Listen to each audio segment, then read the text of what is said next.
이 로마서 12장부터의 말씀은 그리스도인이 어떻게 살아야 하는가 이 이야기를 계속 사도 바울은 하고 있습니다. 그리스도인의 자세는 바로 나를 낮추고 하나님께 맞추는 삶입니다. 그 삶을 통해서 하나님의 뜻을 이루고 또 그 뜻을 이뤄가는 과정 속에서 우리의 행동은 어떤 행동이어야 하는가요? 바로 악을 선으로 이기는 행동을 해야 한다는 것입니다. 그래서 하나님께서는 이 땅에 살면서도 그 방법을 알려주고 계신데 첫 번째로는 권세를 인정하라는 것입니다.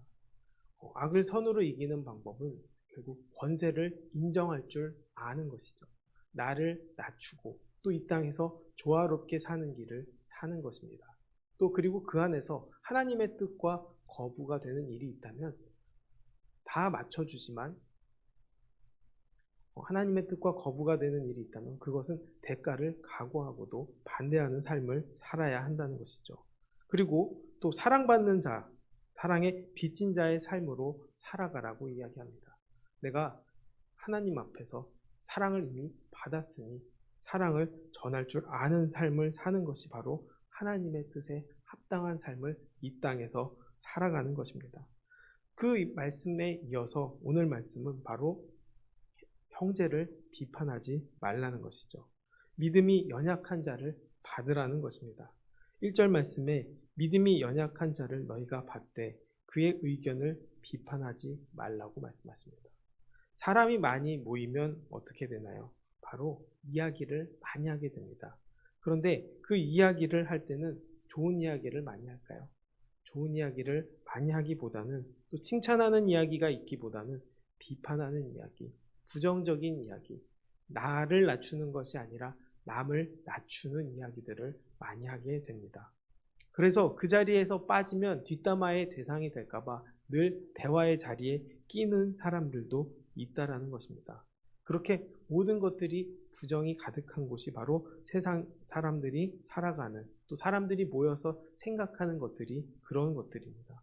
그런 것들을 예수님께서는 사도 바울을 통해서 하나님께서는 하지 말라고 이야기를 하는 것이죠. 교회 안에서도 마찬가지입니다. 오히려 교회 안에서 유독 비판이 많습니다.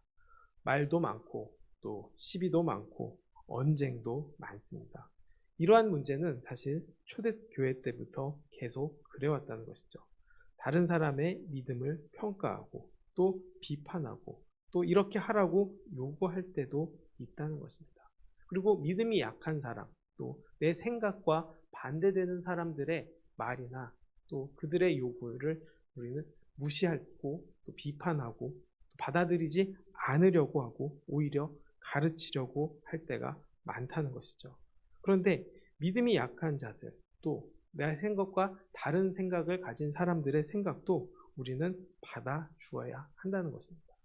하나님께서도 우리를 받아주셨기 때문에 우리도 누군가를 받아주는 사람이 되어야 하는 것이고 또 그것을 이해해주는 사람이 되어야 한다는 것이죠. 복음의 근본 원리를 어그러뜨리지 않는 일에 대해서는 서로 다른 의견에 대해서 우리가 문제 삼지 말아야 한다는 것이죠. 남의 생각을 함부로 비판해서도 안 된다는 것입니다. 판단하지 말라는 것은 아닙니다.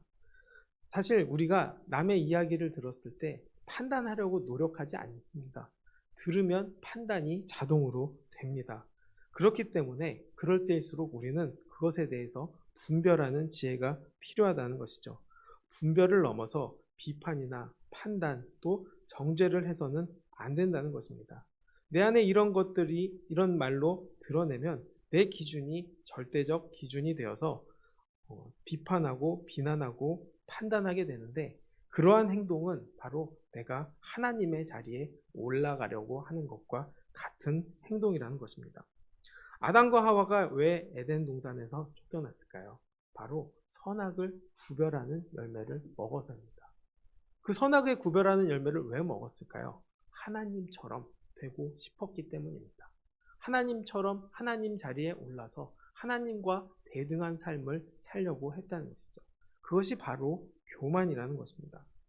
내 안에 교만이 들어오려고 하니까 바로 선악을 구별하는 열매를 먹게 되었다는 것입니다. 그 열매를 먹었더니 어떻게 되었습니까? 정말 선악을 구별하는 일을 하게 되어버렸습니다. 누가 선이 될까요? 당연히 내가 선이 되어버린다는 것이죠. 내가 선이 되니 다른 사람은 어떻게 돼요? 악이 될 수밖에 없다는 것입니다. 그러니 판단할 수밖에 없다는 것이죠. 그런데 그 판단의 영역이 어디까지 갔나요? 바로 왜 먹었느냐 했을 때 아담이 뭐라고 대답했죠? 당신이 주신 저 여자 때문에 이렇게 내가 죄를 지었습니다라고 고백합니다. 그것은 무엇일까요? 바로 하나님마저도 악으로 몰아세웠다는 것이죠. 나는 잘못이 없지만 하나님 때문에 이러한 일이 생겼다라고 이야기를 한 것입니다. 그렇기 때문에 에덴 동산에서 쫓겨났고 또 하나님께서는 교만을 얼마나 싫어하시는지를 늘 성경에서 말씀하고 계신다는 것입니다. 그러다가 하나님까지 판단하면서 그 하나님의 영역을 건드리는 것, 그것이 바로 죄라는 것이죠. 고린도전서 10장에서도 이런 이야기들이 많습니다. 우상 숭배의 문제, 또 불순종의 문제, 이런 것들로 교회 안에서 문제가 많았는데 고린도전서 10장 23절을 보면 모든 것이 가하나 모든 것이 유익한 것은 아니요 모든 것이 가하나 모든 것이 덕을 세우는 것이 아니니 누구든지 자기의 유익을 구하지 말고 남의 유익을 구하라는 것이죠. 무엇이든지 할 수 있지만 판단해서는 안 된다는 것입니다. 함부로 판단하거나 이야기하지 않고 오히려 우리가 어떤 마음을 가져야 하느냐? 남의 유익을 위해서 생각하라는 것입니다. 우리는 내 유익을 위해서 판단합니다. 또 내 유익을 위해서 정죄합니다. 그러나 하나님께서는 그 길을 가는 것이 아니라 악을 선으로 바꾸는 그 방법은 남의 유익을 늘 생각하라는 것이죠. 우리가 선교를 하고 또 하나님 말씀을 전하고 또 우리가 구제하고 이런 일들이 바로 무엇 때문입니까? 바로 남의 유익을 구함으로 인해 나를 낮추고 하나님의 뜻을 이루는 길입니다. 그렇게 우리가 옳고 그름을 판단하는 것이 아니라 다른 사람의 유익을 기준으로 생각하면 우리는 그 믿음 안에서 우리가 자유로울 수 있는 것입니다. 먹는 것도 마찬가지입니다. 2절, 3절 말씀을 보면 어떤 사람은 모든 것을 먹을 만한 믿음이 있고 믿음이 연약한 자는 채소만 먹느니라. 먹는 자는 먹지 않는 자를 업신여기지 말고 먹지 않는 자는 먹는 자를 비판하지 말라. 이는 하나님이 그를 받으셨습니다. 라고 말합니다.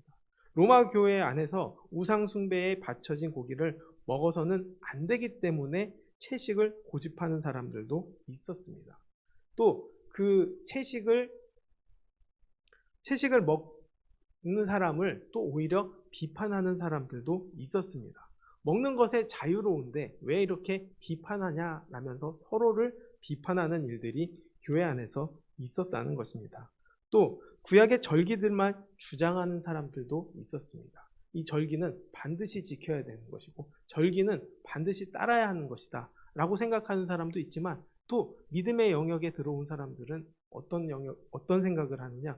항상 주님 앞에 우리가 함께하면 되지 않느냐? 이것이 중요한 것이지 절기가 우선이 되어서는 안 된다라고 생각하는 사람들도 있었다는 것이죠. 그리스도의 믿음을 통해서 그 구원받은 사람들 입장에서는 그 모든 것들이 이전의 모든 것들이 또 그리스도의 구원을 훼손하는 일처럼 보였다는 것입니다. 그러나 하나님께서는 그 하나님께서 죄악으로 여기지 않는 것을 우리가 죄악으로 여겨서는 안 된다는 것입니다. 베드로도 그랬습니다. 사도행전 10장을 보면 베드로가 환상 중에 4발 가진 짐승과 또 기는 것과 공중에 나는 것을 하는 것들을 하나님께서 잡아먹으라고 하셨는데 베드로는 그때 어떻게 했습니까? 나는 더러운 것을 먹을 수 없습니다. 거절했습니다. 그런데 하나님께서는 뭐라고 말씀하십니까? 내가 깨끗하게 한 것을 내가 속되다 하지 말라고 이야기하십니다. 하나님께서는 이제 우리에게 하나님과 함께하는 은혜와 하나님의 뜻대로 사는 것이 중요한 것이지 먹는 것, 입는 것 이것이 기준이 되어서는 안 된다라고 말씀하고 계시는 거죠. 14장 5절에서 6절 말씀을 보면 어떤 사람은 이날을 저날보다 낮게 여기고 또 어떤 사람은 모든 날을 같게 여기나니 각각 자기 마음으로 확정할지니라.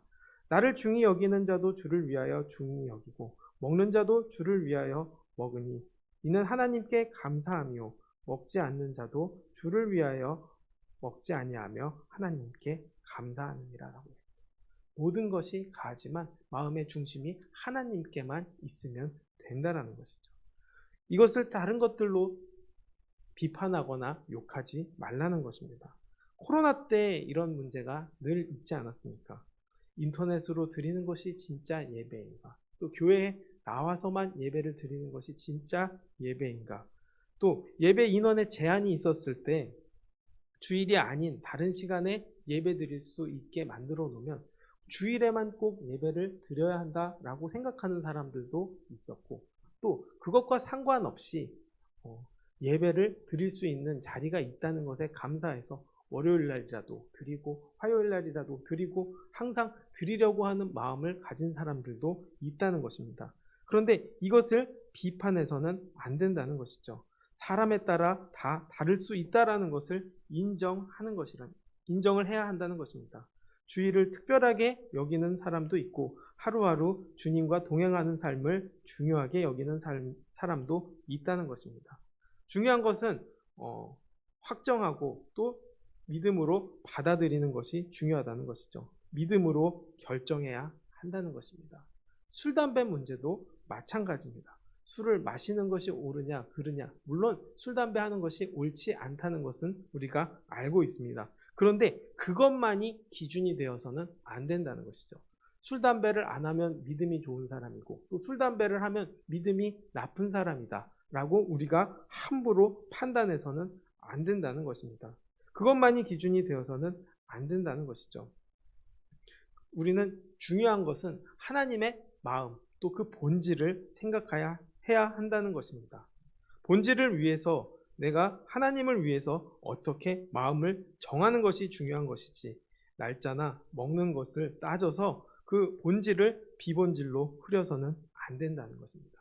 우리는 하나님을 사랑하는 마음, 또 하나님을 붙잡는 마음, 하나님의 뜻대로 사는 그 마음, 그 본질을 놓쳐서는 안 된다는 것이죠. 그래서 우리가 정체성을 아는 것이 중요한 것입니다. 내가 누구입니까? 하나님의 자녀라는 것이죠. 그 자녀라는 것을 잊지 않는다면 우리가 자녀들의 모습을 생각하면 어떨까요? 내 뜻대로 움직이지 않고 또 내 마음대로 움직이지 않지만 그 마음에 무엇이 있을까요? 사랑이 있다는 것입니다. 그 사랑을 알고 깨닫는다면 그것이 바로 본질이 되어야 한다는 것이고 내가 하나님의 자녀라는 것을 알므로 인해서 그 다른 것들이 중요해지지 않게 되는 것입니다. 8절 말씀은 우리가 살아도 주를 위해서 살고 죽어도 주를 위하여 죽나니 그러므로 사나 죽으나 우리가 주의 것이로다 라고 말씀하고 있습니다. 하나님의 사람은 살아도 죽어도 하나님의 것이라는 것입니다. 우리 역시 하나님의 것이라는 것을 잊지 않게 되기를 바랍니다. 이 핵심만 붙잡고 있으면 대부분의 논쟁거리가 중요하지 않습니다. 하나님께 감사해서 할 수도 있고 안 할 수도 있습니다. 또 죽고 사는 일조차도 하나님께 달려 있다는 것입니다. 주님이 내 안에 가득하면 우리가 법에 붙들려 판단하지 않고 그 안에서 자유로울 수 있다는 것입니다. 그리고 하나님께서는 자신의 진리로 우리가 자유함을 누리기를 원하고 계신다는 것이죠. 그 이유가 무엇일까요? 바로 그리스도께서 죽었다가 다시 살아나셨고 죽은 자와 산 자의 주가 되려 하신다라고 말씀하십니다. 주님이 우리를 창조하였으며 주님께서 우리를 위하여 죽으셨다가 다시 살아나셨고 다시 살아나셔서 우리를 자기의 소유로 삼으셨다는 것입니다. 우리는 우리 자신을 결코 구원할 수 없습니다. 능력도 없고 자격도 없습니다. 그러나 하나님께서는, 예수님께서는 자격 없는 우리를 받아주셨고 또 그 받아주셨음을 안다면 우리도 다른 사람들을 받아주어야 한다는 것입니다. 그렇지 않고 판단하면 어떻게 될까요? 10절 말씀에 내가 어찌하여 내 형제를 비판하느냐? 어찌하여 내 형제를 업신여기느냐? 우리가 다 하나님의 심판대 앞에 서리라 라고 말합니다. 오히려 우리가 심판대 앞에 서게 된다는 것입니다. 형제를 판단하는 것은 우리가 사랑을 어기는 죄, 또 율법 자체를 비방하는 것과 같은 큰 죄를 짓는 것과 같다는 것이죠. 우리는 남의 허물을 보고 또 그 허물을 보고 가혹하게 심판하거나 비판해서도 안 되고, 또 남이 잘 안 된 것을 가지고 또 그 안 된 것을 가지고 비판해서도 안 된다는 것이죠. 무정하게 판단만 해서는 안 된다는 것입니다. 사랑으로 충고하고 바로 서도록 힘쓰고 기도하는 것은 가능하지만 함부로 비판하거나 욕하거나 평가해서는 안 된다는 것이죠. 왜 그럴까요? 우리 역시도 하나님 앞에서 심판받는 시간이 오기 때문입니다. 결국 그 심판을 이기는 덕은 하나님의 마음을 갖는 것, 긍휼한 마음, 또 사랑하는 마음을 갖는 것입니다. 요한일서 4장 17절의 말씀을 보면, 이로써 사랑이 우리에게 온전히 이루어진 것은 우리로 심판날에 담대함을 가지게 하려 함이니 주께서 그러하신과 같이 우리도 이 세상에서 그러한다고 말하고 있습니다. 결국 하나님을 사랑하는 것이 세상을 이기는 것이고, 또 심판에서 자유로울 수 있다는 것입니다. 세상은 어떻습니까? 논쟁이 쉬지 않습니다. TV를 봐도 쉬지 않고 사람들이 논쟁하는 모습을 보게 됩니다. 뉴스에서는 정치하는 사람들이 쉬지 않고 논쟁하고 쉬지 않고 판단합니다. 그런데 그들의 말 중에 옳은 말이 있습니까? 또 옳은 말이 있다 할지라도 그 안에 사랑이 있습니까? 그렇지 않기 때문에 그 모든 말들이 시끄럽게 들리는 것입니다. 교회 안에서도 이런 논쟁이 쉬지 않을 때가 많습니다. 교단, 또 교파가 달라도 서로 비판하고 비난하고, 또 내가 생각하는 예배의 절차만 달라도 분쟁이 일어납니다. 미국의 어떤 교회에서는 세족식을 할 때 오른발부터 씻느냐 왼발부터 씻느냐 이걸 가지고 논쟁하고 싸우다가 나뉜 경우도 있습니다. 그래서 한쪽에서 나간 교회에서는 자신들이 너무 억울했는지 이름을 레프트 핏 처치라고 지었대요. 그러니까 왼쪽 발 교회라고 지은 것이죠. 왜 그럴까요? 그 마음속에 여전히 마음에 사랑보다는 자기 생각이 더 있기 때문에 오히려 자기 생각을 드러내는 교회의 이름을 지었다는 것입니다. 얼마나 안타까운 일입니까? 또 그 남을 정죄하다가 이렇게 안타까운 일이 왜 생겨나는 겁니까? 오히려 내가 묶여버리는 삶을 살게 된다는 것입니다. 하나님을 의식하지 않고 다른 사람들을 판단하다가 내 신앙을 놓치는 일이 얼마나 많습니까? 그래도 말하고 싶습니까? 그래도 판단하고 싶습니까? 그렇다면 하나님께 말하고 하나님 앞에서 판단하기를 원합니다. 14장 11절에서부터 12절 말씀에 기록되었으되 주께서 이르시되 내가 살았노니 모든 무릎이 내게 꿇을 것이요 모든 혀가 하나님께 자백하리라 하였느니라. 이러므로 우리 각 사람이 자기 일을 하나님께 직고하리라 말합니다. 모든 것을 하나님께 사실대로 가감없이 말하면 됩니다. 다른 사람들과 대화하는 것이 아니라 오히려 하나님께 이르고 하나님께 말을 전해주면 하나님께서는 그 모든 것들을 받아주신다는 것이죠. 그리고 하나님께서는 새로운 마음을 허락하신다는 것입니다.